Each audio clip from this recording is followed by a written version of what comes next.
से हाथों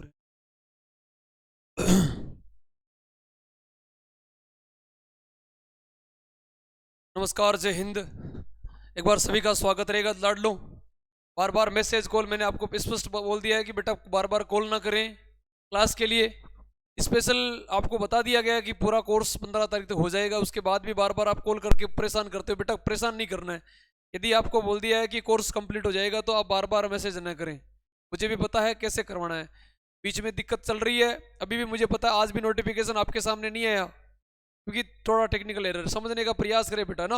अभय Singh sir please in English. बेटा ये सब चीज़ें मैंने पहले भी बोला था कि हमारा जो पूरा का पूरा एप्लीकेशन है रिकॉर्डेड प्लस लाइव दोनों रहेगा, तो आपको क्लास मिलनी चाहिए कैसे ही मिले, चाहे रिकॉर्डेड मिले चाहे वो लाइव मिले। और बेटा पूरा का पूरा हिंदी मीडियम रहेगा। क्या रहेगा? हिंदी मीडियम। आज का जो हमारा टॉपिक है उस टॉपिक का नाम है एक्सक्रेटरी सिस्टम। क्या नाम है? एक्सक्रेटरी सिस्टम है उत्सर्जन तंत्र। टॉपिक का नाम क्या है? उत्सर्जन तंत्र। ध्यान दीजिएगा, आज का जो हमारा टॉपिक है उसका नाम है उत्सर्जन तंत्र। एक्सक्रेटरी सिस्टम,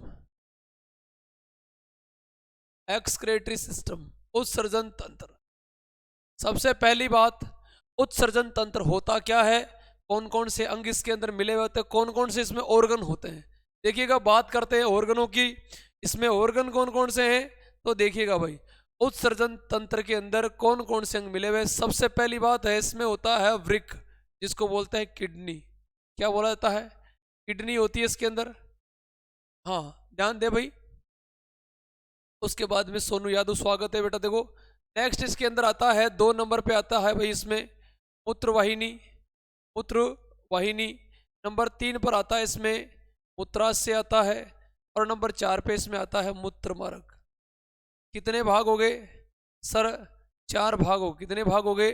4 भाग इसमें मूलतः हैं। अब उत्सर्जन तंत्र में अपने को जो याद रखने वाली बातें हैं, मूल मूल वो बता रहा हूं। उत्सर्जन, उत्सर्जन तंत्र कौन है? उत्सर्जन तंत्र। देखिएगा, उत्सर्जन तंत्र में सबसे जो इंपॉर्टेंट है आपका वो है उत्सर्जी अंग। उत्सर्जी अंग एक तो होता है उत्सर्जी अंग होता है, और दूसरा इसके अंदर लाडलों क्या होता है? उत्सर्जी पदार्थ होता है। कौन सा पदार्थ होता है? उत्सर्जी पदार्थ इसके अंदर होता है। उत्सर्जी पदार्थ भी इसमें है, उत्सर्जी अंग भी इसी में है। इसके बाद देखो, अब सबसे पहले अपने माइंड में ये बात रहनी चाहिए कि उत्सर्जी अंग क्या है सर, उत्सर्जन तंत्र क्या है, कौन सा पार्ट। देखो, उत्सर्जी पदार्थ लिखा हुआ है, उत्सर्जी अंग लिखा हुआ है। ये हमारे सामने 4 इसके पार्ट है। वृक्क है, मूत्रवाहिनी, मूत्राशय। अब देखो, उत्सर्जी अंग वो अंग होते हैं, ऐसे बोलना है कि शरीर के वे अंग, ऐसे अंग, ऐसे अंग जो अपशिष्ट पदार्थों को, कौन से पदार्थों को? अपशिष्ट पदार्थों को। ऐसे अंग जो अपशिष्ट पदार्थों को बाहर निकालने में सहायक होते हैं, शरीर से बाहर एग्जिट कराने में सहायक होते हैं, है ना। ध्यान रखना, ऐसे पदार्थ, ऐसे अंग जो अपशिष्ट पदार्थों को बाहर निकालने में, किसमें भाई? बाहर निकालने में सहायक होता है। बाहर निकालने में क्या होता है? सहायक होता है। बाहर निकालने में क्या होता है? सहायक होता है। जो बाहर निकालने में सहायक है वो कौन से अंग है भाई? उत्सर्जी अंग है। अब उत्सर्जी अंगों में होते कौन कौन से अंग है? सबसे इंपॉर्टेंट और सबसे मुख्य जो होता है वो हमारा होता है वृक्क। कौन सा होता है? वृक्क होता है, जिसको अपन कहते हैं साहब किडनी कहते हैं। ये मुख्य उत्सर्जी अंग है। ठीक है भाई, ध्यान रखिएगा। उत्सर्जी पदार्थ कौन से होते हैं? अपशिष्ट के दौरान। देखो, कहने का मतलब है जो पदार्थ, जो पदार्थ, जो पदार्थ अपशिष्ट रूप में निकाले जाते हैं। किसके रूप में निकाले जाते हैं? अपशिष्ट रूप में, अपशिष्ट रूप में निकाले जाते हैं।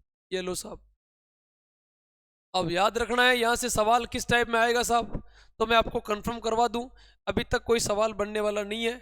अब देखो सवाल आगे बनेगा, अगला पार्ट लिख रहा हूं उसके अंदर। इसके अंदर देखिएगा भाई, एक साइड में अपने को लिखना है उत्सर्जी अंग लिखना है, दूसरी साइड में लिखना है उत्सर्जी पदार्थ लिखना है। अब देखिएगा कौन से उत्सर्जी अंग होते हैं, कौन से उत्सर्जी पदार्थ होते हैं। उत्सर्जी अंगों में सबसे इंपॉर्टेंट है आपका 1 नंबर पे आता है वृक्क आता है। वृक्क क्या बाहर छोड़ता है? नंबर 1। नंबर 2 पे बात करते हैं तो अपने को लिखना है भाई त्वचा लिखना है। नंबर 3 पे लिखना है फेफड़े लिखना है। शरीर के बता रहा हूँ, फेफड़े लिखना है। नंबर 4 पर लिखना है आपके यकृत लिखना है। नंबर 5 पे लिखना है और वो लिखना है गुद्दा द्वार। कौन सा द्वार? गुद्दा द्वार। ये आपको मूल मूल अंगों के नाम लिखने हैं कि सर इनमें से कौन सा होता है। देखिएगा कौन कौन से। हमारी जो किडनी है ये सबसे इम्पोर्टेंट। किडनी क्या बाहर छोड़ती है तो बताना साहब, किडनी सर यूरिया बाहर निकालती है। ठीक है, इंपॉर्टेंट होगा। त्वचा से क्या निकलता है? पसीना बाहर निकलता है। फेफड़ों से क्या निकलता है? CO2 बाहर निकलती है। यकृत से क्या निकलता है? कई सारे पित्त लवण होते हैं। कौन से लवण होते हैं? अपशिष्ट पित्त लवण कह सकते हैं। अपशिष्ट पित्त लवण ऐसा होता है बाहर निकलता है। और गुद्दा द्वार द्वारा क्या होता है? मल व मूत्र। मल व मूत्र। ये कुछ ऐसे हैं जहां से अपशिष्ट पदार्थ शरीर के क्या होते हैं भाई? बाहर निकलते हैं। ये चीजें अपने माइंड में रहनी चाहिए भाई। यूरिया निकलती है, पसीना निकलता है, CO2 निकलता है, पित्त लवण निकलता है, मूत्र। अब देखो यूरिया के लिए एक विशेष फॉर्मूला आता है। यूरिया का रासायनिक सूत्र होता है NH2CO NH2 NH2CO NH2 NH2CO इसका रासायनिक नाम होता है एमिनो एमिनो मेथेनेमाइड होता है। यूरिया है प्रथम कृत्रिम कार्बनिक यौगिक, ध्यान रखना। प्रथम कृत्रिम कार्बनिक यौगिक। कौन सा यौगिक है? प्रथम कृत्रिम कार्बनिक यौगिक। पहला कृत्रिम कार्बनिक यौगिक कौन सा है तो बताना। पहला कृत्रिम कार्बनिक यौगिक यूरिया है। यूरिया तैयार किसने करी तो आपका आंसर होगा सर बोहलर नाम का वैज्ञानिक है। कौन सा वैज्ञानिक है? बोहलर ने। इसमें प्रयोगशाला में पहली बार यूरिया बनाने का काम किसने करा? बोहलर नाम के वैज्ञानिक ने करा। क्या बनाई उसने? यूरिया। यूरिया का फॉर्मूला ऐसे नहीं लिखा हो तो ऐसे भी लिखा हो सकता है CONH2 का होल ट्वाइस। ऐसे भी लिखा हो सकता है, ऐसे भी लिखा हो सकता है ना। ध्यान रखिएगा, ऐसे भी लिखा हो सकता है। CONH2 का होल ट्वाइस लिखा हो सकता है, NH2CONH2 भी लिखा हो सकता है। ठीक है ना। तो ध्यान रखिएगा, यहां से सबसे इंपॉर्टेंट यही है, यहां से सवाल आने के चांस हो। ठीक है, आगे देखो नेक्स्ट। इसी में ध्यान दीजिएगा, सबसे महत्वपूर्ण बात मैं कर रहा हूं, ध्यान रखिएगा भाई। सबसे इंपॉर्टेंट यहां पर एक छोटी सी अपने को बनाना है, क्या? किडनी बनानी है ऐसे। ठीक है सर, बना देंगे। ये लो साहब,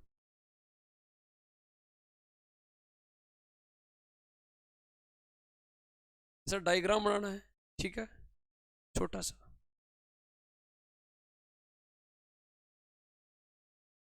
अब देखो भाई, इस वाले भाग में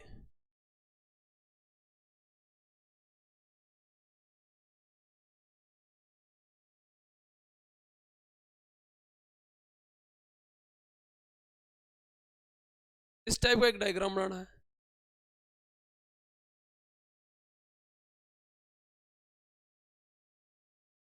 ऐसा डायग्राम बनाना भाई। ठीक है,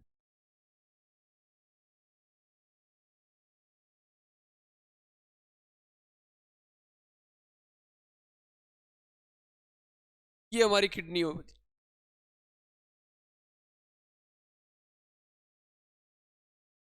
ठीक है भाई, देखो या इसके नीचे वाला जो भाग होता है,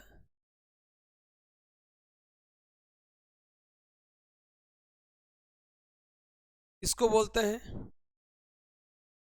उत्तर मार्ग।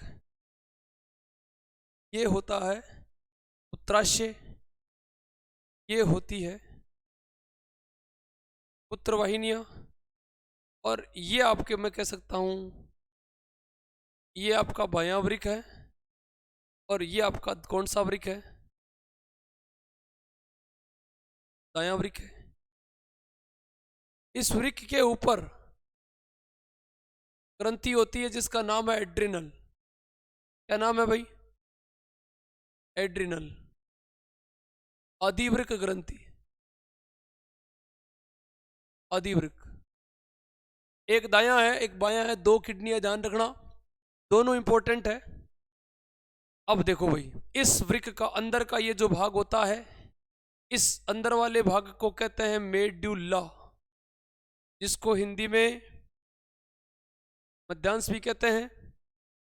बाहर का भाग होता है, ये कहलाता है कॉर्टेक्स भाग होता है, इसको हिंदी में कहते हैं वलकुट बोलते हैं, ध्यान रखना है। किडनी, इसका बाहर का जो पार्ट होता है, ये बाहर वाला भाग, ये उत्तल के समान होता है, उत्तल के समान। और अंदर का जो भाग होता है, ये अंदर का भाग है, अंदर का भाग कहाँ का भाग है, अंदर का भाग। अंदर का भाग होता है किसके समान, अवतल के समान। किसके समान, अंदर का भाग अवतल के समान। बाहर का भाग, बाहर वाला भाग कौन सा भाग है भाई, बाहर का। बाहर का जो भाग है उत्तल के समान है, अंदर का जो भाग है वो किसके समान है, अंदर का भाग किसके समान है, अवतल के समान है, बाहर का भाग उत्तल के समान है। मध्य वाला भाग कहलाता है मेडुला मध्यांश, और ये बाहर का भाग कॉर्टेक्स या वलकुट कहते हैं। अब देखो इस किडनी के अंदर, एक किडनी में 10 से 12 लाख छोटी छोटी नेफ्रॉन्स इकाइयां पाई जाती है। वहां से एग्जाम में सीधा प्रश्न आता है। देखिएगा भाई इस डायग्राम के आगे, जस्ट ये डायग्राम देख लेना एक बार आप, उसके बाद देखना। नेक्स्ट अपन बात करते हैं नंबर 1 पर। सबसे पहले वृक्क की बात करूं मैं, किडनी की, तो पहले इसमें क्या लिखेंगे, क्या लिखेंगे बताओ, देंगे फटाफट से।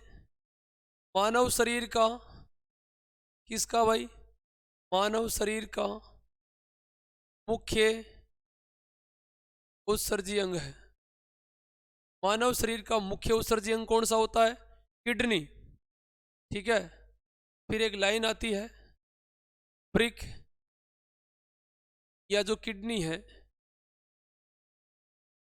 इस किडनी की कौन सी इकाई, वृक्क की संरचनात्मक एवं क्रियात्मक इकाई, क्रियात्मक इकाई क्या कहलाती है, नेफ्रॉन, और इसी का नाम है वृकाणु। नेफ्रॉन या वृकाणु, वृक्क की संरचनात्मक और क्रियात्मक इकाई वृकाणु या नेफ्रॉन कहलाती है, कहलाती है। ध्यान रखना है, मानव शरीर का मुख्य उत्सर्जी जो अंग है वो कौन सा है, ध्यान रखना वो कौन सा है, किडनी है। तो किडनी की संरचनात्मक और क्रियात्मक जो इकाई होती है उसका नाम क्या है, नेफ्रॉन। नेफ्रॉन का दूसरा नाम लिखा हमने, क्या लिखा, वृकाणु लिखा। फिर प्रश्न तो नया बन जाएगा, क्या बनेगा, वृकाणु या जो नेफ्रॉन है, नेफ्रॉन, इसका जो अध्ययन है वो कहाँ करते हैं, तो हमारा आंसर होगा नेफ्रोलॉजी। कौन सी शाखा है भाई, नेफ्रोलॉजी। कभी कभार क्या होता है, यहाँ नेफ्रॉन की जगह एक अन्य नाम आता है और केवल वृक्क लिखा होता है, तो भी आपका आंसर क्या होगा, नेफ्रोलॉजिस्ट। सीधा सीधा लिखा होता है नेफ्रोलॉजिस्ट, क्या लिखा होता है, सीधा लिखा होता है नेफ्रोलॉजिस्ट, ठीक है। वृकाणु का जो स्पेशलिस्ट होता है, जो डॉक्टर होता है, वो नेफ्रोलॉजिस्ट होता है। क्या होता है भाई, नेफ्रोलॉजिस्ट, ठीक है ना, ध्यान रखना, इंपॉर्टेंट होगा। अब देखो भाई यहां से बनने वाला सवाल, अब आकृति पूछेगा कि वृक्क की आकृति कैसी होती है, तो बताना सेम के बीज के समान, सेम के बीज के समान इसकी आकृति होती है। वजन, वजन कितना होता है, 120 से 170 ग्राम होता है। यदि आपसे पूछ ले औसत वजन बताइए कितना होता है, तो बताना है 145 ग्राम, या कभी कभार ऑप्शन ऐसे आता है 140 ग्राम लिखा होता है, 140/145 ग्राम। इसका क्या लिखना है, औसत वजन लिखना है। किसका लिखना है, किडनी का। किसका वजन लिखना है भाई, किडनी का वजन। किसका वजन लिखना है, किडनी का। देखो यहां पर इसका रंग यदि पूछ ले, इसका रंग पूछे, किडनी का रंग कैसा रंग होता है भाई, किडनी का रंग कैसा होता है, या तो ऑप्शन में आएगा गहरा लाल, या ऑप्शन में आएगा गुलाबी। दोनों में से कोई एक ऑप्शन में आएगा, या तो आएगा गहरा लाल या आएगा गुलाबी। इसका क्या होता है भाई, कलर होता है। चलिए इसी से आगे ध्यान रखनी है।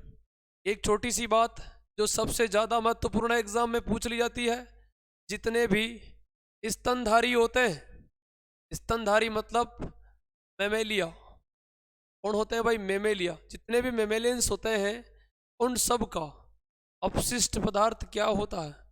उन सब का जो अपशिष्ट पदार्थ है वो क्या होता है भाई? ध्यान रखना, उन सब का अपशिष्ट जो पदार्थ है वो है लाडलो यूरिया। क्या है भाई? यूरिया इंपॉर्टेंट रहेगा। और स्तनधारियों का जो मुख्य उत्सर्जी अंग है उसका नाम क्या है? वृक्क है। क्या है भाई? वृक्क है। और वृक्क का ही नाम आपने दिया भाई सर, किडनी बोला इसको। कुछ लोग इसको क्या बोलते हैं? गुर्दे भी कहते हैं। क्या बोलते हैं? गुर्दे। कई बार एग्जाम में आता है गुर्दे की क्रियात्मक इकाई कौन सी है? एग्जाम में पूछा गया प्रश्न है, नर्सिंग असिस्टेंट है चाहे जीडी है, टेक्निकल कोई सा भी है, लाडलो सीधा प्रश्न आता है गुर्दे की क्रियात्मक इकाई है वो कौन सी होती है? बिल्कुल सीधा प्रश्न आता है एग्जाम में। हाँ, कतई अपने को घबराने की जरूरत नहीं है। सबसे महत्वपूर्ण है हमारा जो टॉपिक है आपका यही है। देखिएगा, मैं एक छोटा सा डायग्राम आपके सामने पेश कर रहा हूं, वहां से ध्यान रखने का प्रयास करें। कोई भी प्रश्न आपका गलत नहीं होना चाहिए, कोई भी प्रश्न आपका गलत नहीं होना चाहिए। तो गलत करोगे तो मतलब नहीं है। यदि आपको पूछ ले वृक्क की लंबाई चौड़ाई, लंबाई चौड़ाई या लंबाई मोटाई और ऊंचाई यदि आपको पूछे, इसका क्रम पूछ ले, तो बताना भाई। कैसे बताओगे? कि 5 से 7 सेंटीमीटर, 5 से 7 सेंटीमीटर लंबा होता है। इसके अलावा क्या बताओगे? 5 से 7 सेंटीमीटर क्या होता है भाई? लंबा होता है भाई। इसके अलावा इसकी एक लंबाई और बतानी, सॉरी, 10 से 12 सेंटीमीटर लंबाई, 5 से 7 सेंटीमीटर चौड़ाई और 2 से 3 सेंटीमीटर की ऊंचाई। ऐसे आपको तीनों को क्रम से बता देना। 10 से 12 सेंटीमीटर, 5 से 7 सेंटीमीटर और 2 से 3 सेंटीमीटर। इस टाइप से ये हमारे शरीर के अंदर होता है भाई। अभी छोटा सा डायग्राम बना रहा हूं आपके सामने, नेफ्रॉन का डायग्राम, उसको देखिएगा भाई। प्रत्येक वृक्क में 10 से 12 लाख कौन सी इकाइयां होती है? नेफ्रॉन इकाइयां होती है। मैं तो कहता हूं छोरों, सवाल यहां से आएगा, गारंटेड बता रहा हूं। यदि वृक्क टॉपिक से, उत्सर्जन एक्सक्रेटरी सिस्टम से यदि सवाल आता है तो सवाल आपका यहां आएगा। 101% सवाल यहीं से आएगा। ध्यान से देख लेना, यहाँ थोड़ा सा फोकस करिएगा। एक देखो, कक्षा 10th में जो डायग्राम था मैं उससे कंपेयर नहीं कर रहा हूँ, याद रखना है अपने को, याद रखने वाला बता रहा हूँ, वो याद रखना है। चलिए, जो भी छात्र जुड़ा है, सेम के बीज बिल्कुल देखिएगा, यहाँ ध्यान से देख लीजिएगा भाई। ऐसा हमारा डायग्राम रहेगा, ऐसे ऐसे इस टाइप से, ठीक है भाई, इस टाइप का होता है ये। इसमें 2 चीजें शामिल होती है, एक तो आती है वृक्क धमनी आती है और एक आती है इसमें वृक्क शिरा आती है। कौन आती है भाई? एक तो आती है वृक्क शिरा और एक आती है आपकी वृक्क धमनी, ठीक है।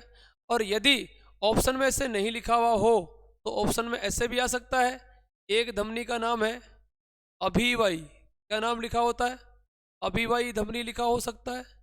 एक का नाम लिखा हो सकता है अपवाही, अपवाही धमनी, है ना, अभिवाही धमनी और अपवाही धमनी। उसी प्रकार शिरा भी होती है इसके अंदर ना। देखो यहाँ पर स्पेशली रेड कलर के अंदर, रेड कलर में यहाँ पर कोशिकाओं का एक बहुत बड़ा गुच्छा होता है। यहाँ पर इस भाग में ऐसे लगा होता है, क्या लगा होता है? ऐसे कोशिकाओं का गुच्छ होता है, उसको बोला जाता है कोशिक गुच्छ। कौन सा गुच्छ कहते हैं? कोशिक गुच्छ बोला जाता है, कोशिक गुच्छ होता है। कोशिकाओं का गुच्छ कोशिक गुच्छ कहलाता है, ठीक है भाई, जिसको एक नाम से और भी जानते हैं, और वो होता है भाई आपका ग्लोमेरुलस। क्या होता है? ग्लोमेरुलस। और ये सवाल एग्जाम के अंदर भाई कई बार एग्जाम में सीधा आया हुआ है कि ग्लोमेरुलस क्या है, ग्लोमेरुलस किसका भाग है, तो बताना है ग्लोमेरुलस जो भाग होता है वो किसका भाग होता है? वो नेफ्रॉन का भाग होता है। अपन बात किसकी कर रहे हैं? अभी नेफ्रॉन की बात कर रहे हैं। किसकी बात कर रहे हैं? नेफ्रॉन की। अब देखो यहां से अपन क्या करेंगे, यहां मैं थोड़ा हटा रहा हूं इसको। इसी भाग में इस टाइप से एक स्ट्रक्चर होता है ऐसा। थोड़ा सा समझने का प्रयास करोगे तो मैं तो कहता हूं प्रश्न गलत नहीं होगा। देखो प्रश्न का कोई लेवल नहीं होता है, प्रश्न छोटा बड़ा कितना ही हो सकता है, लेकिन थोड़ा समझने का प्रयास करिएगा, 101% समझ में आएगा। ऐसा यहाँ पर एक भाग होता है भाई, आपने बायोलॉजी के अंदर कक्षा 11-12 में पढ़ा होगा, ऐसा डायग्राम पढ़ा होगा। अरे पढ़ा होगा ऐसा डायग्राम। नहीं पढ़ने वाले छात्र, ऐसे सर्टिफिकेट लेने वाले भी कई हैं छात्र से जो ऐसे ही पास हुए हैं, है ना। देखिएगा, देखो भाई यहाँ पर ये जो भाग होता है, इस भाग में मूत्र इकट्ठा होता है। इसको कहा जाता है संग्राहक नलिका। क्या कहा जाता है? संग्राहक नलिका कहा जाता है। ये जो आप देख पा रहे हैं ना, ये वाली संरचना, ये वाली ध्यान रख लेना। ये जो स्ट्रक्चर है, इस स्ट्रक्चर को अपन क्या कहते हैं? और इस स्ट्रक्चर को क्या कहते हैं लाडलो? बताओ, देखें फटाफट।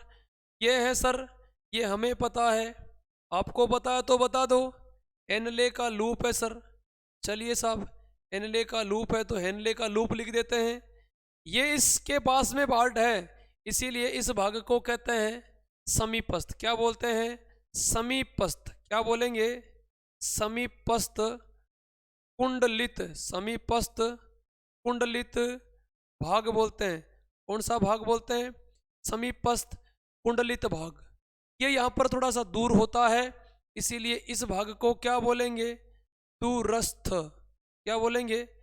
दूरस्थ कुंडलित भाग। दूरस्थ कुंडलित भाग बोलते हैं। ठीक है, संग्राहक नलिका हो गई। अब देखो थोड़ा सा और फोकस करना। इसके पास में है, तो पास में है तो यहां लिखा होता है जीएफ। जीएफ का मतलब होता है ग्लोमेरुलस फिल्ट्रेट। ये जीएफ आप वाली वो वाली नहीं है जीएफ, ध्यान रखना। ये क्या है? ग्लोमेरुलस फिल्ट्रेट लगा होता है, ये फिल्ट्रेट होता है, ये ग्लोमेरुलस फिल्ट्रेट है। ठीक है, एनले का लूप हो गया। अब ये दूरस्थ भाग हो गया। अब देखो कई सारे आयन है भाई, जैसे ही ये मूत्र यहाँ प्रवेश करता है तो जैसे मान लो कई सारे सोडियम के आयन है, क्लोरीन के आयन है, कई सारी गैसों का है, वो इसके अंदर मिल जाती है। वो क्या हो जाती है? इसके अंदर मिल जाती है, तो मूत्र का सांद्रण बढ़ जाता है, सांद्रता बढ़ जाती है। क्या हो जाती है भाई? सांद्रता बढ़ जाती है। जैसे ही इसकी सांद्रता यहाँ बढ़ती है, उसके बाद जैसे ही ये यहाँ से एनले के लूप से बाहर निकलता है, तो जैसे मान लो यहाँ से पानी, देखो यहाँ इसमें भी पानी मिलता है ना, तो जैसे H2O, इसके अलावा सोडियम है, कई क्लोरीन के अणु है ना, ये क्या हो जाते हैं? सल्फर के अणु है। ये कुछ चीज़ें यहाँ से क्या हो जाती है? बाहर निकल जाती है। क्या हो जाती है भाई? यहाँ से बाहर निकल जाती है। इससे वापस मूत्र का सांद्रण नॉर्मल हो जाता है। उसके बाद में ये मूत्र कहाँ इकट्ठा हो जाता है? संग्राहक नलिका में इकट्ठा हो जाता है। अब देखो यहाँ से आने वाला सवाल कैसा आएगा, वो थोड़ा सा फोकस करिएगा सर। कि सर मैं आपको हमें बता दें कि सर सवाल कहाँ से आएगा, क्या पूछेगा अपने को। सबसे बड़ी बात यह है कि यहाँ से जो सवाल पूछेगा ना, वो पूछेगा, क्या पूछेगा कि ग्लोमेरुलस क्या। पहला बढ़िया सवाल यही आता, सबसे अधिक बार एग्जाम आया, ग्लोमेरुलस क्या है। तो ग्लोमेरुलस किसका भाग है? नेफ्रॉन का। कोशिका गुच्छ क्या होता है? ये एक सवाल जो अभी तक मैंने यहाँ छापा नहीं है, इस सवाल को ध्यान से लिख लेना, नहीं तो गड़बड़ हो जाएगी पूरी। ये देखो, ये जो भाग होता है, ये वाला जो भाग आपने बनाया है, इस पूरे भाग को कहते हैं बोमेन संपुट। इस प्याले नुमा, ये कैसा भाग है? प्याले नुमा भाग है। कैसा भाग है?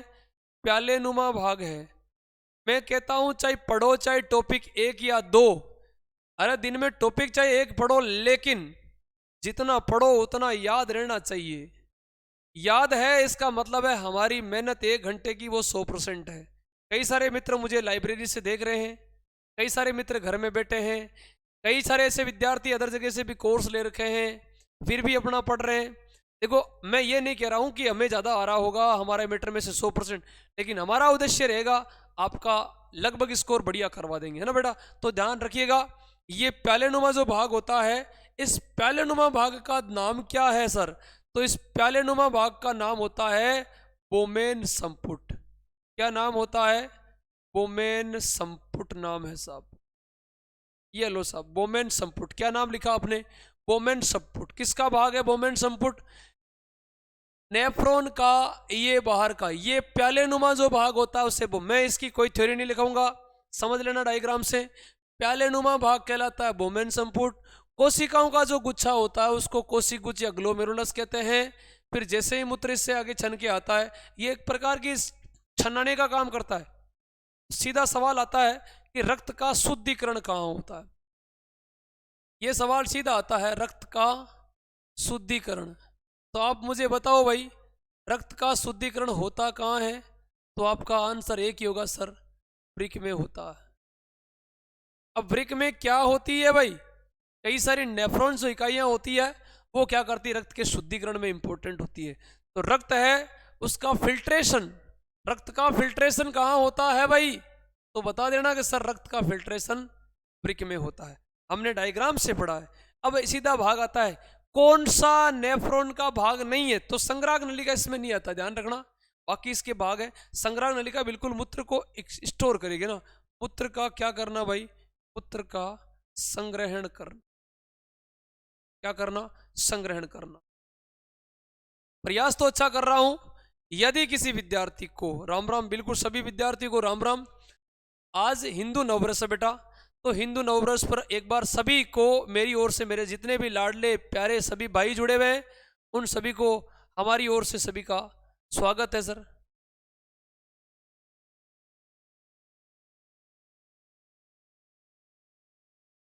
देखो मैं सबको नोट कर रहा हूं, मेरे सबकी कमेंट देख लिए भाई। अबे सिंह बोल रहे हैं सर, क्या बताऊं बेटा। अबे की एक दिक्कत है भाई, अबे आपकी एक दिक्कत है, मेरे से क्लियर नहीं हो पाएगी बेटा, मुझे इंग्लिश नहीं आती, प्लीज। हाँ, एन ए कन्फर्म 50 से 60%। हाँ देखो, मैं ये नहीं कह रहा हूँ 100% हमारा मैटर आएगा, मैं ये नहीं कह रहा हूँ 100% में पढ़ रहा हूँ, लेकिन देखो प्रैक्टिस करवा रहा हूँ, लिखवा भी दूंगा और भी मैटर दे दूंगा, चिंता ना करें आप। कई कई सारे विद्यार्थियों के दिमाग में कब से कोर्स हो जाएगा सर, दिन कम बचे बेटा, अभी तो एप्लीकेशन लिए हुए 5-7 दिन हुए, इतनी सारी तो क्लासें दे रहा हूँ। दूंगा बेटा, सब दे दूंगा ना। मैं कोई इतना बड़ा आदमी नहीं हूँ। मेरा उद्देश्य, मैं पढ़ाने वाला एक छोटा सा शिक्षक हूँ, और मेरा उद्देश्य है कि आप तक मैटर 100% पहुंचे। यदि आपने मेरे साथ विश्वास करा है, यदि मैं विश्वास पे खरा नहीं उतरूँ तो आगे से कभी जिंदगी में किसी पे भरोसा करना बंद कर देना। यदि मैं भी आपके साथ खिलवाड़ करता हूं तो भरोसा करना ही बंद कर देना, ठीक है? इसीलिए आप बार बार मुझे परेशान मत करना फोन करके। मैं स्पष्ट बता रहा हूं, जिस विद्यार्थी ने मुझसे कोर्स लिया है तो मैं उसको, देखो मेरा उद्देश्य है उसको 100% दूं, ठीक है? चलिए इससे आगे चलता हूं, मैं नेक्स्ट बात करता हूं। आगे बात करते हैं सर, चलिए आगे बात करते हैं। क्या बात करेंगे आगे? अभी सर आगे भी खूब बातें करनी है। इसके बाद में अपने दिमाग में एक बात आती है इस वृक्क की। यदि किसी व्यक्ति का वर्क क्या हो जाता है? खराब हो जाता। क्या हो जाता है? खराब हो जाता है। खराब हो जाता है तो क्या एक किडनी काम कर सकती है? बिल्कुल, एक किडनी बिल्कुल काम कर सकती है। एक किडनी कार्य कर सकती है। अरे कार्य कर सकती है, लेकिन कार्य जो क्षमता होती है, कार्य क्षमता होती है, कार्य क्षमता में क्या आ जाती है? कार्य क्षमता में क्या आ जाती है? कमी आ जाती। क्या आ जाती है? कार्य क्षमता में कमी आ जाती है। अब देखो, जिस व्यक्ति के शरीर में हो जाती है वृक्क पथरी, क्या हो जाती है? वृक्क वाली पथरी हो जाती है। वृक्क पथरी हो जाती है जिसको किडनी स्टोन बोलते हैं। क्या बोलते हैं भाई? Kidney stone. वृक्क वाली पथरी यदि किसी को हो जाती है तो क्या करेंगे भाई? तो बताना है अपने को कि सर वृक्क में कैल्शियम ऑक्जिलेट, कैल्शियम ऑक्सिलेट के क्रिस्टल जमाव के कारण, क्रिस्टल जमाव के, वृक्क में कैल्शियम ऑक्सिलेट के क्रिस्टल जमाव के कारण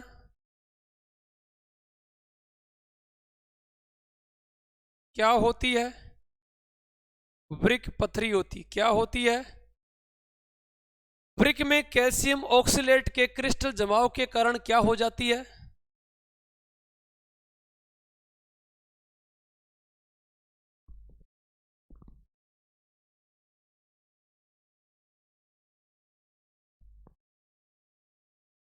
पंद्रह तारीख को टेस्ट सीरीज चालू कर दूंगा।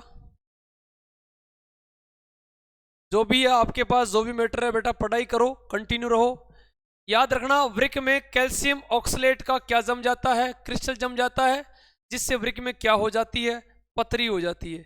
अब देखो, जिसका वृक्क खराब हो जाता है, जिसका वृक्क क्या हो जाता है भाई? खराब। वृक्क जिसका खराब हो जाता है उसे करानी पड़ती है डायलिसिस। क्या करानी पड़ती है? डायलिसिस। डायलिसिस को कहते हैं वृक्क अपहरण। क्या कहते हैं लाडलों? वृक्क अपहरण कहा जाता है। क्या कहा जाता है? वृक्क अपहरण। डायलिसिस को क्या कहते हैं? वृक्क अपहरण कहते हैं। देखो, वृक्क खराब होने पर, लिखना है लाइन, वृक्क खराब होने पर कृत्रिम रूप से, कृत्रिम रूप से, कृत्रिम रूप से मूत्र का उत्सर्जन एवं रक्त का क्या किया जाता है? शुद्धिकरण। कृत्रिम रूप से रक्त का शुद्धिकरण, इससे कृत्रिम वृक्क अपहरण भी कहते हैं। ध्यान रखना, डायलिसिस, वृक्क अपहरण, ध्यान रखना, कृत्रिम वृक्क अपहरण, डायलिसिस क्या है? एप्लीकेशन पर लाइव क्लास किस टाइम से चलती है? मैंने आपको कल टाइम दिया था 1 बजे का। सबसे पहले आज क्लास चली, एप्लीकेशन पे क्लास डाली है। जो भी छात्र जीडी का, उसके लिए रीजनिंग की क्लास डाली है, इसीलिए 2 घंटे उसमें अपना सीरीज का पार्ट 2 और पास्ट सेकंड उसमें डाला था, इसीलिए 1 से लेकर इतनी देर क्लास रिकॉर्ड हो रही थी वो। उसके बाद में अपने पास जो मैटर है, मैथ्स की क्लास है, उसमें एज आयु संबंधी जो प्रश्न है, उन आयु संबंधी प्रश्नों की क्लास रिकॉर्ड हो रही थी, उसको भी मैंने अपलोड कर दिया। वो अभी आपके सामने खुल जाएगी ऑटोमेटिक, क्योंकि प्रोसेसिंग में टाइम लगता है बेटा, ऐसा नहीं होता, मशीनरी है बेटा, टाइम लगता है उसमें, हाथों हाथ सेकंड का काम नहीं होता है। 1 बजे बाद का हमारा टाइम होता है, 1 बजे बाद पता है आपको, वर्क ऑन ड्यूटी पे है अपन, है ना, सब के सब। बाकी क्लास चल रही है, आप कंटिन्यू रहें। देखो, डायलिसिस होता है वृक्क अपहरण। वृक्क खराब होने पर कृत्रिम रूप से मूत्र का उत्सर्जन कहलाता है। ध्यान रखना, मूत्र का उत्सर्जन करें या रक्त का शुद्धिकरण करें, उसे अपन क्या कहते हैं? उसे अपन कहते हैं कृत्रिम वृक्क अपहरण। उसे अपन क्या कहते हैं? कृत्रिम वृक्क अपहरण कहते हैं।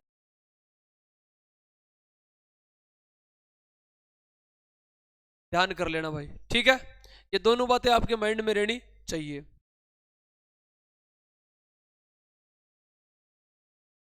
अब देखो भाई, अब एक छोटी सी बात इसी में पढ़ेंगे भाई। 2 नंबर पे इसमें आता है, वृक्क के बाद में आएगा 2 नंबर पे क्या आता है भाई? मूत्र वाहिनी। मूत्र वाहिनी की संख्या कितनी होती है? 2 होती है। कितनी होती है? 2। कार्य क्या होता है मूत्र वाहिनी का? यह वृक्क से मूत्र को मूत्राशय तक पहुंचाती है। ज़्यादा डिटेल नहीं है इसमें, मैं थोड़ा सा आगे चलूंगा, वहां आगे इंपॉर्टेंट आएगा, बता दूंगा मैं। अभी कोई इसको टॉपिक कोई एंड करवाना है। इसके आगे देखो, मूत्राशय अगला कौन सा है? इसमें से एक सवाल बनेगा मूत्राशय में। मूत्राशय में जो सवाल बनेगा वो देखो कौन सा है? मूत्राशय की संख्या कितनी होती है भाई? संख्या इसकी भी एक ही होती है। इसमें मूत्र का क्या होता है? संचय होता है। मूत्र का क्या होता है इसमें? संचय। इसमें भी ज़्यादा डिटेल नहीं है, लेकिन थोड़ा सा जो इंपॉर्टेंट है वो बता देता हूं। एक बात याद रखनी है, पक्षियों में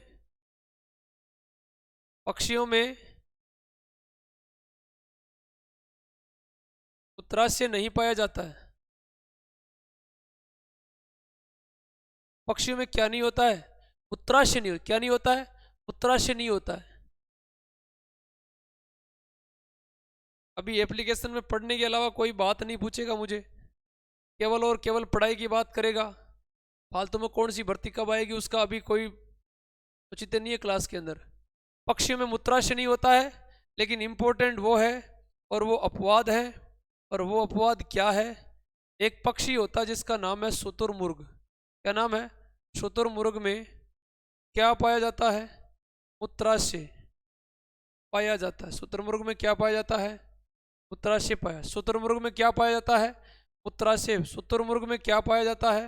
मूत्राशय पाया जाता है। शुतुरमुर्ग में मूत्राशय पाया जाता है, ये एक अपवाद है, इसको अलग से नोट कर लेना। लास्ट इसमें आता है मूत्रमार्ग, और मूत्रमार्ग का काम होता है मूत्राशय से मूत्र को शरीर से बाहर निकालना। मूत्राशय से मूत्र को शरीर से बाहर छोड़ना।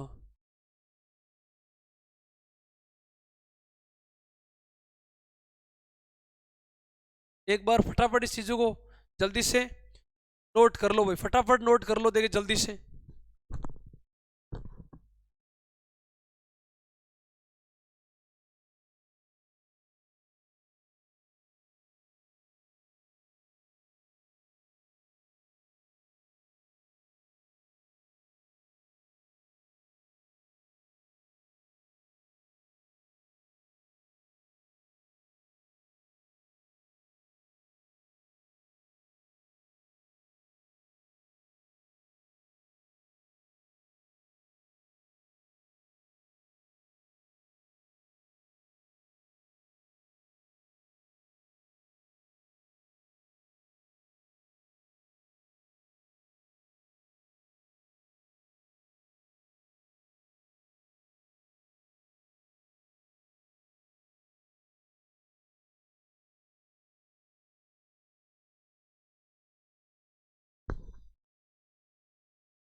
हाँ भाई।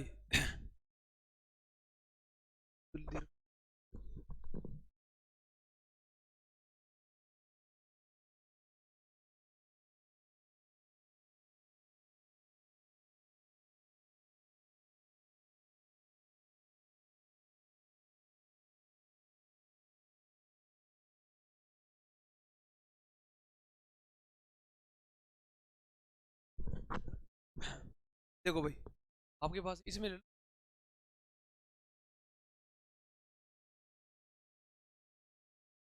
एक बार दुरुस्त सुबह शुरू से देखना बेटा, दोबारा शुरू से दोबारा देखना। सबसे पहले लिखा हुआ उत्सर्जन तंत्र एक्सक्रेटरी सिस्टम में वृक्क, मूत्रवाहिनी, मूत्राशय, मूत्रमार्ग आते हैं। उत्सर्जी अंग और उत्सर्जी पदार्थ अपने को याद रखने होंगे। सबसे इंपॉर्टेंट है इसमें, सबसे पहला कौन कौन से उत्सर्जी अंग है? सबसे पहले वृक्क है, यूरिया छोड़ती है। त्वचा पसीना बाहर निकालता है। फेफड़े CO2 बाहर निकालते हैं। यकृत है, पित्त लवण होते हैं, वो बाहर निकालते हैं। गुद्दा द्वार है, वो मलमूत्र को छोड़ते हैं। इसमें स्तनधारियों का सबसे इंपॉर्टेंट होता है, और वो कौन सा है भाई? Urea, NH2CO। NH2 का फॉर्मूला है एमिनो मेथिलनामाइड, इसको बोलते हैं। पहला कृत्रिम कार्बनिक यौगिक आपका यूरिया ही है। और यूरिया में याद रखना, यहाँ पर थोड़ा सा इसमें लगभग 65% है ना। 65% क्या होती है भाई? ध्यान रखना, 65% इसके अंदर किसकी मात्रा होती है भाई? अरे किसकी मात्रा होती है? नाइट्रोजन। किसकी मात्रा होती है भाई? नाइट्रोजन की मात्रा। 65% मात्रा में क्या होती है इसके अंदर? नाइट्रोजन होती है। नेक्स्ट देखिएगा, इसमें हमने दो डायग्राम देखा था। मेडुला भाग होता है, बाहर वाला जो भाग कोर्टेक्स होता है, ऊपर एडिनल ग्रंथि है ना। मूत्रवाहिनी, मूत्राशय, मूत्रमार्ग। बाहर का भाग उत्तल के समान, अंदर का भाग अवतल के समान। इसके बाद देखो, फिर हमने देखा किडनी मानव शरीर का मुख्य उत्सर्जी अंग है।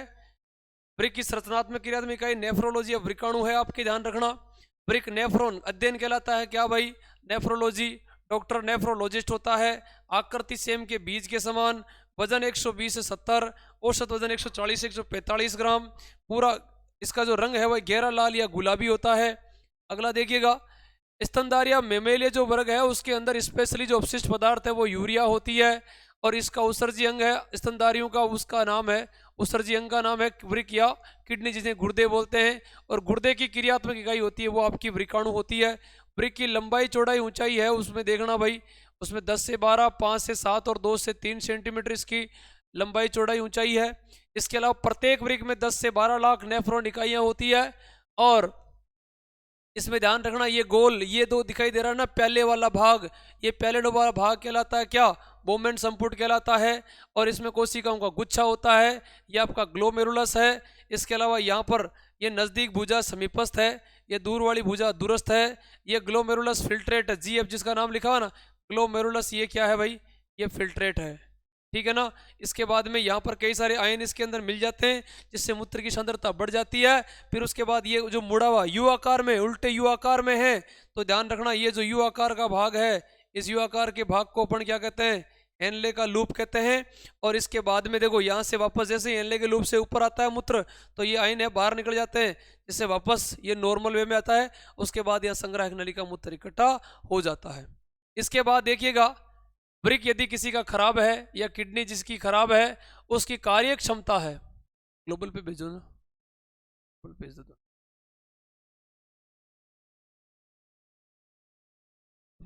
इस पे भेज दो, इसे ग्लोबल पे भेज दो। हाँ, नेक्स्ट देखिएगा, यहाँ लिखा हुआ है डायलिसिस। क्या लिखा हुआ है, डायलिसिस। देखो दोनों बातें इंपॉर्टेंट है। एक तो किसी के पथरी हो जाती है तो दिक्कत है, पथरी का मतलब किडनी में स्टोन होती है ना। किसी के पित्त की थैली में पथरी होती है, उसका कारण है कैल्शियम ऑक्सलेट के क्रिस्टल जम जाते हैं, जिसकी वजह से पथरी हो जाती है। याद रखना, ये सवाल कई बार आता है, मैंने प्रैक्टिस सेट में कई बार करवाया है। आप थोड़ा ध्यान से पढ़िएगा, और जो भी आप गाइड पढ़ रहे हो वो गाइड ढंग से पढ़ना, नहीं तो फिर कल को दिक्कत रहेगी बड़ी। हर चीज़ फिर कल बोलोगे सर आपने करवाया नहीं, उसके नोट्स पढ़े थे वहाँ नहीं आया, उसका एप्लीकेशन ले रखा वहाँ नहीं आया। सही तरीके से पढ़ना, हो जाएगा काम, है ना। देखो आगे, डायलिसिस वृक्क अपोन क्या होता है, कृत्रिम वृक्क अपोन। किसी की किडनी खराब हो जाती है तो कृत्रिम विधियों द्वारा उसके शरीर से अपशिष्ट पदार्थों को बाहर, कहते हैं ना सप्ताह भर से डायलिसिस करवाया है, 15 दिन से करवाया है, 7 दिन से करवाया है, तो ध्यान रखना भाई, ये सब चीज़ें इंपॉर्टेंट है, ठीक है भैया। वृक्क रक्त का शुद्धिकरण आपका किडनी में होता है, ये चीज़ भी अपने माइंड में होनी चाहिए। यहाँ देखो ये 4 बातें थी, लास्ट की अंतिम ये मैंने आपको करवा दी है। मूत्रवाहिनी संख्या 2 है, ज़्यादा कोई काम नहीं है। मूत्राशय, ये ध्यान रखना, पक्षी में मूत्राशय नहीं होता है, अपवाद में शुतुरमुर्ग है, ऐसा पक्षी इसमें नहीं होता है। फिर देखो मूत्र मार्ग मूत्राशय को बाहर निकाल। अब देखो यहाँ पे आंसर भेज दिया गया, देखो भाई कुछ चीज़ें हैं जो बिल्कुल तरीके से मैं ऑथेंटिक जो बातें हैं वो आपके सामने लेके आ रहा हूँ, उनको तरीके से याद कर लेना, फिर दिक्कत नहीं होगी, है ना। हाँ,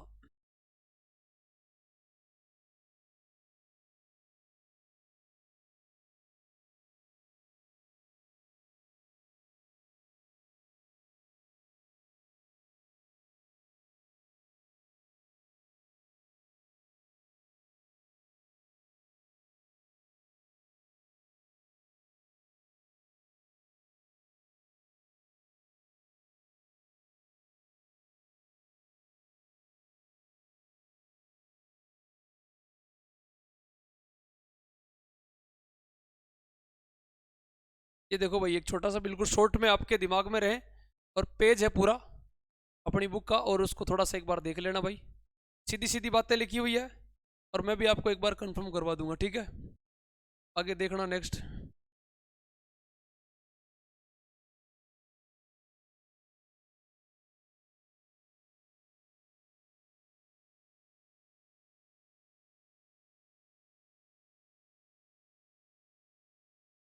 सीधा प्रश्न आएगा यहाँ से, ध्यान रख लीजिएगा।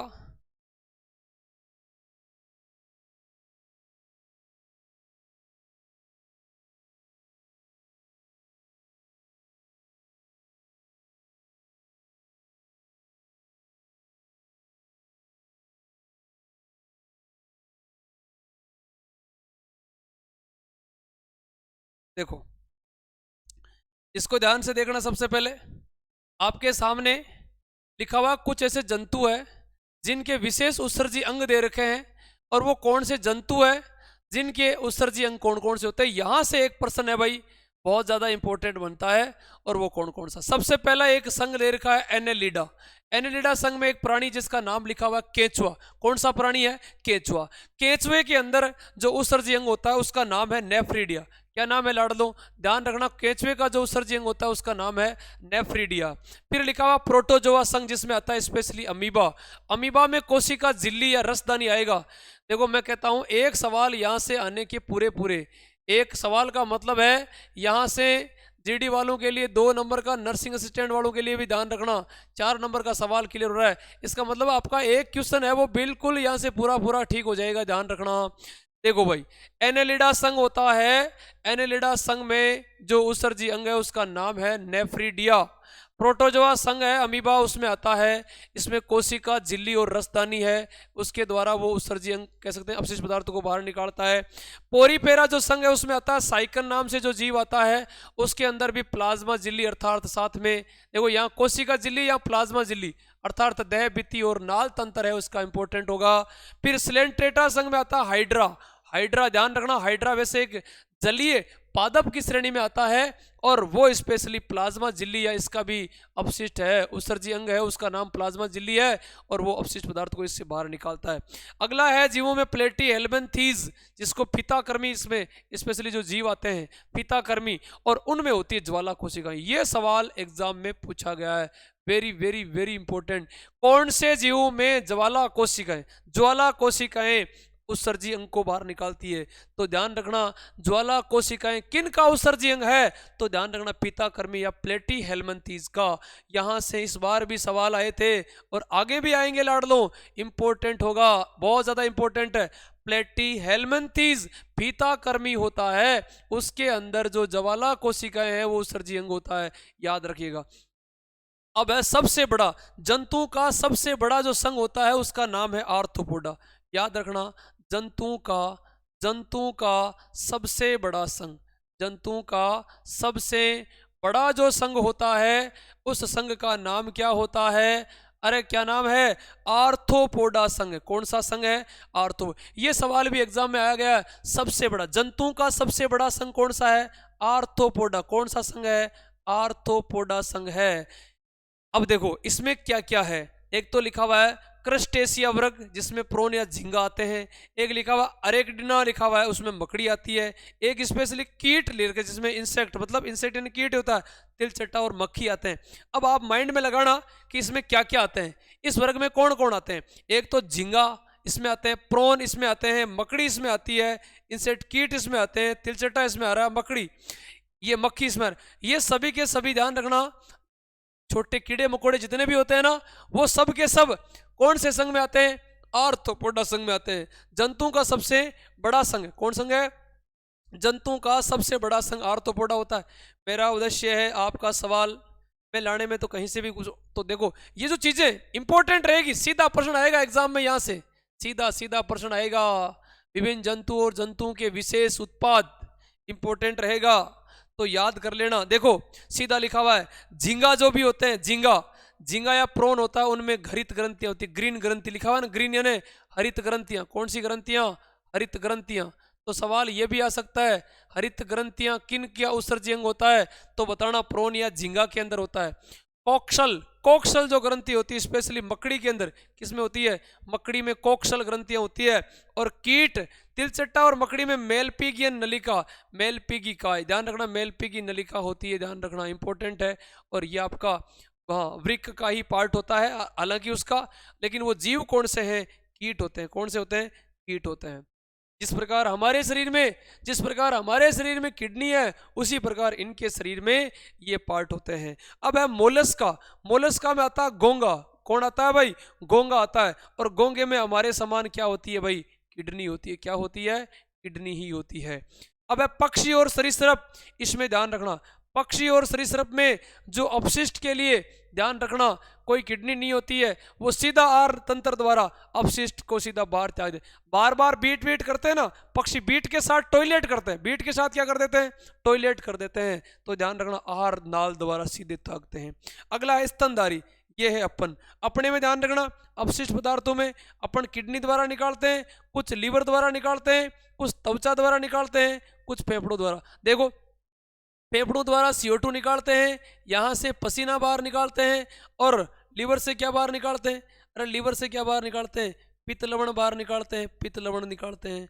और वृक्क द्वारा क्या बाहर निकालते हैं? यूरिया बाहर निकालते हैं। एक बार पुनः बता देता हूं टॉपिक, 15 सवाल आएंगे। कितने आएंगे?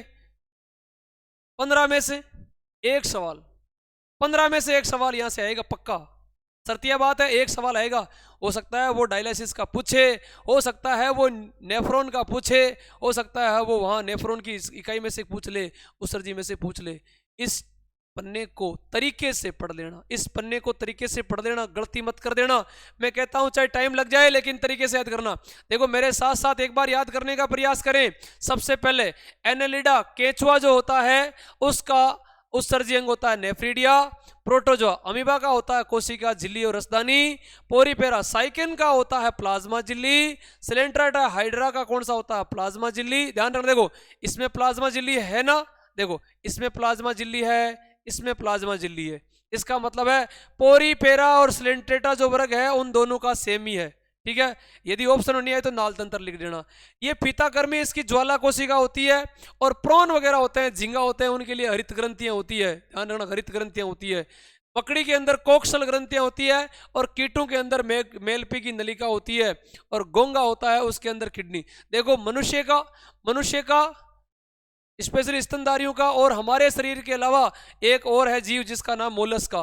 ध्यान रखना, मोलस्का में आता गोंगा, मोलस्का में गोंगा, और स्तनधारियों में अपन। हमारे शरीर में किडनी, देखो ये रहा किडनी और ये रहा। लाइन जंतुओं का सबसे बड़ा संघ पूछा जा सकता है, कौन सा होता है? ठीक है, चलूं मैं आगे। पसीना किस ग्रंथि से निकलता है? पसीने में श्वेत ग्रंथियां होती है भाई। पसीना स्पेशली श्वेत ग्रंथियां हैं ये पसीनों के लिए, श्वेत ग्रंथियां। छोटे छोटे पसीना, छोटी छोटी ग्रंथियां हैं, और पसीने में एक एंजाइम होता है जिसका नाम है लाइसोजाइम। कौन सा एंजाइम होता है? लाइसोजाइम नाम का एक विशेष एंजाइम होता है। किसमें भाई? पसीने के अंदर। पसीने में एक विशेष एंजाइम होता है जिसका नाम है लाइसोजाइम। अजीत कुमार पॉल, बिल्कुल पसीना, बिल्कुल भैया, पसीना स्पेशली श्वेत ग्रंथियां होती है, इंपॉर्टेंट रहेगा। त्वचा में श्वेत ग्रंथियां, हाँ, जिनको तेलीय ग्रंथियां कहते हैं। कौन सी ग्रंथियां कहते हैं? तेलीय ग्रंथियां भी कहते हैं। चलता हूं आगे, आगे देखो ये इससे भी याद करने का प्रयास करना है। मूत्र, ये बात किस में आएगी भाई? मूत्र में। लेकिन एक बार इसको मैं थोड़ा सा ऐड कर रहा हूं, एक पेज और। इससे पहले आपको एक चीज सीखनी पड़ेगी।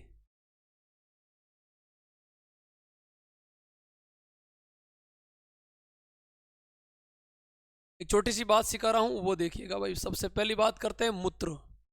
मूत्र अपने आप में कितना परसेंट है? 100% है। मूत्र में लगभग कितना परसेंट भाग? 95% भाग क्या होता है? जल। बाकी 5% भाग क्या होता है? अपशिष्ट पदार्थ होते हैं। क्या होते हैं? अपशिष्ट पदार्थ होते हैं। अपशिष्ट पदार्थ में यूरिया हो सकती है, वो अमोनिया हो सकती है, इसके अलावा किरेटिन हो सकता है, किरेटिन, कुछ ऐसे पदार्थ हो सकते हैं। अपशिष्ट लवण कह सकते हैं, अपशिष्ट लवण भी हो सकते हैं इसमें। ठीक है, ये भाई 5% है। देखो अब देखो, मूत्र की प्रतिदिन यदि मात्रा पूछ ले कि प्रतिदिन मूत्र कितना निकलता है, 1.5 से 2 लीटर अधिकतम है। 1.5 से 2 लीटर है प्रतिदिन मूत्र निकलता है। और याद ये भी रखना है, मूत्र का पीएच जो मान होता है वो होता है 6। ये कौन सा मूत्र है? ताजा मूत्र। कौन सा मूत्र है? ताजा।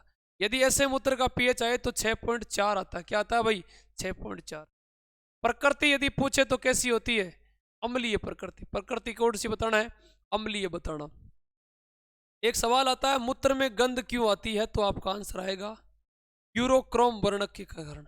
इसके कारण आता है, एक मिनट, मूत्र का रंग होता है ये पीला। पहले रंग की बात करता हूं, रंग कैसा होता है? हल्का पीला। कैसा आता है भाई? हल्का पीला रंग होता है। और हल्का पीला होने का कारण होता है यूरोक्रोम। कौन सा कारण होता है? यूरोक्रोम वर्णक, यूरोक्रोम नाम का वर्णक होता है। ठीक है, फिर आता है मूत्र में गंध आती है। मूत्र की गंध हमेशा आपको सबको पता है तीक्ष्ण होती है। कैसी होती है?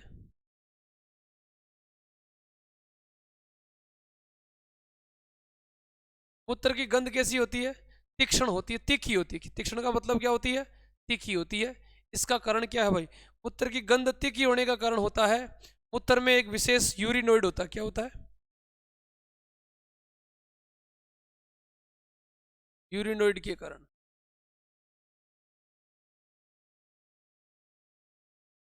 अब एक आता है भाई मूत्राशय में गंध। किस में गंध आता है भाई? मूत्रालयों में गंध। किस में गंध आता है भाई? मूत्रालयों में गंध। ये लो भाई, मूत्रालयों में। आप बस स्टैंड पे देखते हो या किसी स्कूल में देखते हो, कोई कोचिंग संस्थान में आपने देखा होगा, जहां एक साथ 5, 7, 10, 15, 20 बच्चे एक साथ टॉयलेट करते हैं, वो मूत्रालय होते हैं। और वो देखो घरों में मूत्र, भाई आपने कहीं ना कहीं जैसे मान लो आप बाथरूम वगैरह में जाते हो तो वहां पूरा माहौल अलग होता है। यहाँ अजीत कुमार कह रहा अमोनिया, हाँ बिल्कुल हो सकता है। यहाँ यूरिनोइड ऑप्शन अमोनिया यहाँ हो सकता है, लिखा हुआ ना अमोनिया। और यहाँ तीखेपन के कारण अमोनिया होता है। अमोनिया तीखी गंध होती है भाई। अमोनिया का कारण भी हो सकता है तीखापन के लिए, अमोनिया NH3 है ना। और मूत्रालय में जो गंध होता है उसका कारण क्या होता है भाई? मूत्रालय में गंध आता है वो किसके कारण आता है भाई? ये बताओ। देखिए मूत्रालय में जो गंध होती है वो अमोनिया के कारण। लेकिन थोड़ा सा यहाँ फर्क यही है, फर्क ये है कि साहब यहाँ केवल और केवल गंध आ रही है तो वो यूरिनोइड है, और मूत्रालय में गंध है वो किसके कारण आती है? अमोनिया। किसके कारण आती है? अमोनिया के कारण। बस ये फर्क है, ये है भाई वो फर्क। अजीत ध्यान कर लेना, ये है मामला। मूत्रालयों में जो गंध है उसका कारण तो कौन सा है? NH3। जबकि सीधा मूत्र में गंध पूछे है ना तो बताना यूरिनोइड। और रंग हल्का है, अब देख लो रंग हल्का पीला है, यूरोक्रोम के कारण। अम्लीय प्रकृति का होता है ताजा मूत्र। ठीक है भाई। और कोई व्यक्ति ज्यादा मूत्र त्याग रहा है तो ध्यान रखना ADH हार्मोन की। कौन सा हार्मोन? ADH हार्मोन की क्या है भाई? कमी है ना। ADH हार्मोन की कमी से बार बार क्या करता है भाई? मूत्र उत्सर्जित करता है। बार बार क्या करता है? मूत्र उत्सर्जित करता है। और बार बार उत्सर्जित करता है तो वो ग्रसित होता है किससे? डायबिटीज यूरेटस या डायबिटीज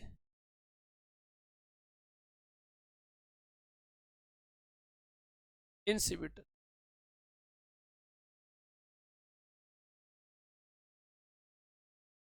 डायबिटीज यूरेटस या डायबिटीज इंसिपिटस। NH3 अजीत बिल्कुल सही बात है। NH3 अमोनिया के कारण मूत्रालयों में गंध आती है, जबकि मूत्र में गंध का कारण होता है यूरिनोइड होता है स्पेशली, है ना भाई।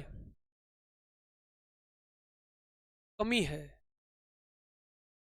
इसकी कमी है भाई। हाँ ADH हार्मोन की कमी होगी, ADH हार्मोन की कमी के कारण ऐसा होता है। देख लिया भाई आपने? एक बार इसको ध्यान से देखो, देखे ठीक है। देख लिया तो फिर आगे चलते हैं। अब मूत्र के कुछ असामान्य घटक हैं, उनके बारे में बात करते हैं। ये घटक अब की बार ध्यान रखने। मूत्र के कुछ असामान्य घटक हैं, इनको ध्यान से पढ़ लीजिएगा, यहां गलती मत कर देना। अब की बार आपने गलती कर दी ना तो फिर बहुत बड़ी समस्या हो सकती है। हाँ, बहुत बड़ी समस्या कैसे होगी? क्योंकि यहां लिखा हुआ मूत्र के असामान्य घटक, ये रहा साहब, एक साइड में घटक लिखा हुआ है और एक साइड में इसका कारण लिखा हुआ है। क्या लिखा हुआ है? कारण। एक सवाल यहां से आने का चांस रहेगा, ये लिखा हुआ C6H12O6, ये आपका क्या है लाडलो? ग्लूकोज है सर, ये ग्लूकोज है। और ग्लूकोज स्पेशली इसका कारण है भाई मधुमेह। क्या कारण है भाई? मधुमेह इसका सबसे बड़ा कारण है। प्रोटीन के लिए स्पेशली देखो, प्रोटीन आता है और उसका सामान्य घटक आता है किडनी से संबंधित कोई रोग। यदि एसीटोन की बात कर रहे हैं, किसकी बात कर रहे हैं? एसीटोन की बात करें तो एसीटोन की वजह से क्या होगा? मधुमेह, भूखा रहना। यदि कोई आदमी भूखा ज्यादा रहता है तो कई दिक्कत आ सकती है ना। और यहाँ देखो RBC रेड ब्लड सेल की बात करें, कौन सी सेल की बात करूं? रेड ब्लड सेल्स की यदि बात करूं तो मूत्र तंत्र में क्या हो जाता है भाई, संक्रमण। क्या हो जाता है, संक्रमण हो जाता है। ठीक है भाई। और ये रहा WBC। WBC अधिक संख्या में होने का अर्थ है मूत्र तंत्र में, इसमें भी क्या आ जाता है, यहाँ देखो RBC मूत्र तंत्र में संक्रमण, नीचे भी संख्या ज्यादा हो जाती है WBC की तो दिक्कत आती है, कमी होती है तो भी दिक्कत है। ये सब कारण है भाई मूत्र के असामान्य घटकों में, ये मेन घटक है इसकी वजह। असामान्य का मतलब है ये चीजें मूत्र में असामान्य हो जाती है ना, शरीर में असामान्य हो जाती है तो इस टाइप का ये दिक्कतें हो जाती है, ये सभी दिक्कत होती है ना। जैसे मान लो मधुमेह किसी के रोग है तो वहाँ ग्लूकोज की दिक्कत है, फिर वृक्क वाला रोग है तो प्रोटीन की दिक्कत है, कोई आदमी कंटिन्यू भूखा वगैरह रह रहा तो एसीटोन की गड़बड़ है, मूत्र तंत्र में कोई संक्रमण है इसका मतलब उसकी RBC में दिक्कत है, कोई ज़्यादा संक्रमण हो रहा तो WBC की दिक्कत है, किसी का गठिया या गाउट जो बीमारी है उसका कारण है यूरिक एसिड। कौन सा एसिड भाई, यूरिक एसिड। देखो यूरिक एसिड के कारण क्या होता है, हमारी मांसपेशियां होती है ना, मांसपेशी, कौन सी मांसपेशी, ध्यान रखना, मांसपेशियों में क्या आ जाता है भाई, मांसपेशियों में अकड़न आ जाती है। क्या आ जाती है, मांसपेशियों में स्पेशली अकड़न आ जाती है, ये इसमें बड़ा कारण होगा। ये छोटी छोटी बातें मैं देखो ये आपके सामने क्यों ला रहा हूं, क्यों, क्योंकि आपका प्रश्न कहीं से भी आ सकता है, इसीलिए आप गलती ना करें। मेरा उद्देश्य, मैं सोचा रहा हूं कि एक बार आप ढंग से नोट्स बना लिए ना तो फिर लाइफ में वो चीजें आपकी बार बार काम आने का मतलब है कोई भी चीज को पढ़ो, तरीके से पढ़ो, सिस्टम से पढ़ो, मजा आएगा। WBC का जीवन काल क्या होता है, देखो WBC हमारे शरीर में 1 सप्ताह से ज्यादा नहीं बढ़ती, 1 सप्ताह इसका लास्ट जीवन काल होता है। 1 सप्ताह से यदि ज्यादा जीवन काल हो जाता है तो शरीर में कई प्रकार की दिक्कतें आ जाती है। WBC की संख्या ज्यादा बढ़ जाती है तो लुकेमिया हो जाता है, कमी होने तो आपको पता ही है वैसे प्रतिरक्षक तंत्र कमजोर हो जाता है। WBC का काम होता है, क्या काम होता है, शरीर में रोगों से सुरक्षा करना। ध्यान रखना सबसे बड़ी होती है साइज में, 10 से 12 माइक्रोमीटर साइज है, और WBC में केंद्रक पाया जाता है, रंग रंगीन होता है, कलरलेस होती है, हीमोग्लोबिन नहीं होता WBC में, ठीक है ना, ध्यान रखना। चलूं आगे, चलूं, चलो सर आगे चल जाओ। देखो नोट्स बना लेना ढंग से, फिर मत बोलना सर आप पढ़ाते नहीं हो, बेटा पढ़ाता हूं तो पढ़ते नहीं है ना। कई सारे मित्र नहीं आ रहे, कम से कम इस बैच में, ये नर्सिंग का जो बैच है ना हमारा, इस बैच में टोटल जो कैंडिडेट है, टोटल कैंडिडेट की संख्या 100+ है बेटा, 100+ कैंडिडेट है जो इस बैच में है मेरे पास। अब देखते हैं किनका भाग्य साथ देता है, कितने विद्यार्थी फाइनल दौड़ तक पहुंच जाते हैं। मैं ये कह रहा हूं मेरे पास जरा बड़ा बैच नहीं है, कितने का बैच है, मात्र 100 का बैच। कितने का बैच है भाई, मात्र 100 का बैच है, और 100 के बैच में लट गाड़ने बेटा, लट गाड़ने, ध्यान रखना है ना। देखो अंतिम बात कर रहा हूं, मूत्र निर्माण की क्रिया, कौन सी क्रिया, मूत्र निर्माण की क्रिया, मूत्र निर्माण की जो क्रिया विधि है कितने चरणों में पूरी होती है, 3 चरणों में। कितने चरणों में, 3 चरणों में पूर्ण होती है। कितने चरणों में पूर्ण होती है लाडलो, 3 चरणों में पूर्ण होती है। वो 3 चरण कौन कौन से हैं, सबसे पहले याद रखना परानिष्यंदन, पहला कौन सा है, परानिष्यंदन। नंबर दूसरा कौन सा है, पुनरावशोषण, दूसरा कौन सा है, पुनरावशोषण। और नंबर तीसरा कौन सा है सर जी, ये होता है स्त्रावण। क्या होता है, स्त्रावण होता है। देखो परानिष्यंदन का मतलब है, मैं शॉर्ट में लिख रहा हूं, मूत्र का क्या हो जाना भैया, छनाव होना। पुनरावशोषण का मतलब है मूत्र वाहिनी द्वारा, किसके द्वारा, मूत्र वाहिनी द्वारा आवश्यक घटकों का पुनः अवशोषण होना। पुनः क्या हो जाना, अवशोषण होना। तीसरा कह रहा है स्त्रावण। स्त्रावण का मतलब है अपशिष्ट का उत्सर्जन करना, या कह सकते हैं मूत्र का उत्सर्जन करना, उत्सर्जन करना। ये 3 चरण याद रखना है, परानिष्यंदन, पुनरावशोषण, स्त्रावण। परानिष्यंदन, पुनरावशोषण, स्त्रावण। कई बार एग्जाम में सवाल आता है ना, ध्यान रखिएगा। हाँ बता रहे हैं प्रमोद कुमार एक सवाल बता रहा है कि 4 दिन होता है सर। देखो 4 दिन हम कह नहीं सकते, 2 से 3 दिन ऑप्शन में आ जाए, हो सकता है 1 सप्ताह भी आ जाए। WBC का कोई विशेष जीवन काल नहीं, 7 दिन से ज्यादा नहीं बढ़ती, 1 सप्ताह लास्ट होता है। ये क्रिया विधि कितने चरणों में होगी, 3 चरणों में। इस टॉपिक से आने वाले सवालों में 1 पेज और पढ़ाऊंगा अंतिम, हर टाइप का क्वेश्चन आपका क्लियर हो जाएगा। अब देखो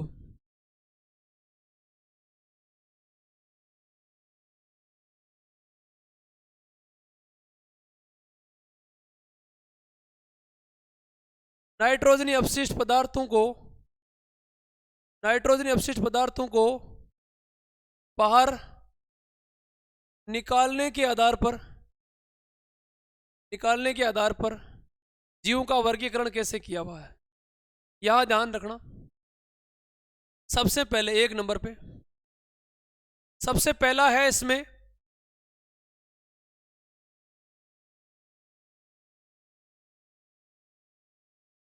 अमोनोटेलिक जंतु,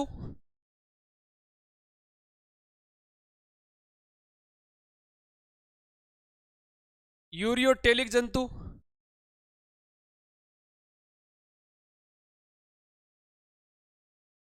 यूरियोटेलिक जंतु,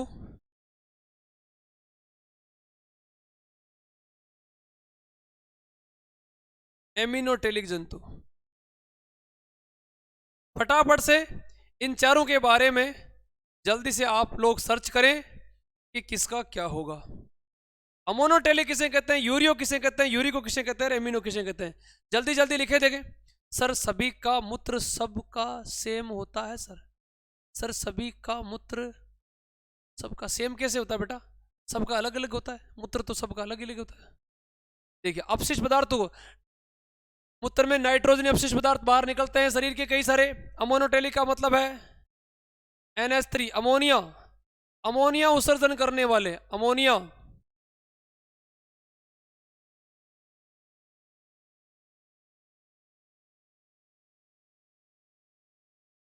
ठीक है, यूरिया में यूरिया उत्सर्जित करने वाले,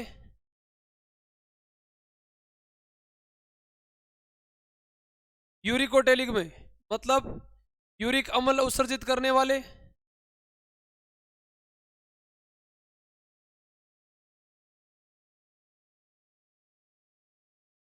और एमिनो अम्ल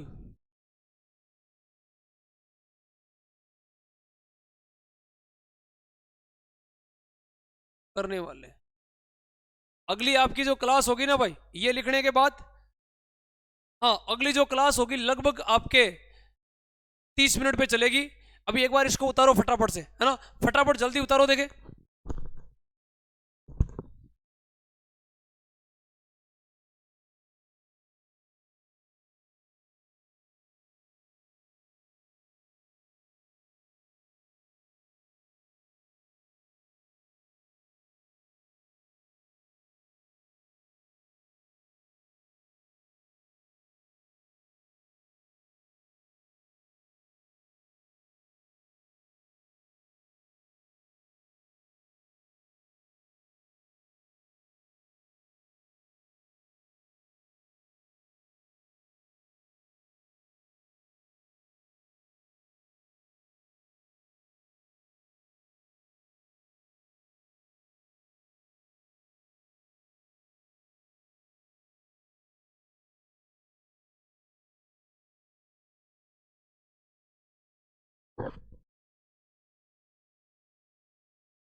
सुमित क्या बोल रहा भाई?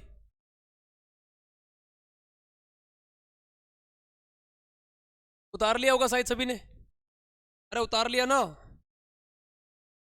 तो अमोनोटेलिक, यूरियोटेलिक, यूरिकोटेलिक, अमीनोटेलिक, ये आपका पार्ट है भाई। यूरिया वाला पार्ट पूरा का पूरा कंप्लीट हो जाएगा। अमोनिया वाले में, यूरिया वाले में यूरिक एसिड, और देखो सीधा सीधा लिखा हुआ है, ध्यान रख लेना, गड़बड़ मत कर देना, ठीक है ना। अमोनोटेलिक जंतु अमोनिया उत्सर्जित करते हैं, यूरिकोटेलिक यूरिया उत्सर्जित करते हैं, यूरिक एसिड वाले ध्यान रखना, यूरिकोटेलिक सीधा, अमीनोटेलिक अमीनो अम्ल छोड़ते हैं। अब इसमें कौन कौन से प्राणी आते हैं वो एक बार इसमें लिख लीजिएगा। अमोनोटेलिक जंतु कौन से होते हैं? अमोनोटेलिक जंतु होते हैं जलीय। कौन से होते हैं? जलीय। नॉन कोर डेटा सभी इसी में आएंगे, जलीय नॉन कोर डेटा सभी इसी में आएंगे, ठीक है भाई। यूरियोटेलिक याद रखना, यूरियोटेलिक में कौन कौन से आएंगे? स्तनधारी सभी इसी में आएंगे, स्तनधारी सभी इसी के अंदर आएंगे। यूरिक एसिड में आएंगे, याद रखना, पक्षी है, कीट है, कॉकरोच है, ये किस में आएंगे? इसी में आएंगे। एमिनो में इसमें आते हैं इकाइनोडर्मेटा, इकाइनो इकाइनोडर्मेटा संघ, इकाइनोडर्मेटा संघ के प्राणी, इकाइनोडर्मेटा संघ के प्राणी इसमें आते हैं। पक्षी, कीट, कॉकरोच इसमें आते हैं। स्तनधारी अपन इसमें आते हैं। लेकिन इसमें ये ध्यान रखना, एक तो ब्लू व्हेल इसी में आएगा, एक चमगादड़ ध्यान रखना, चमगादड़ स्तनधारी है ना, इनका विशेष इसमें ध्यान रखना। इसमें याद रखना ये भी, जैसे अमीबा पैरामीशियम का नाम आ जाए ना, अमीबा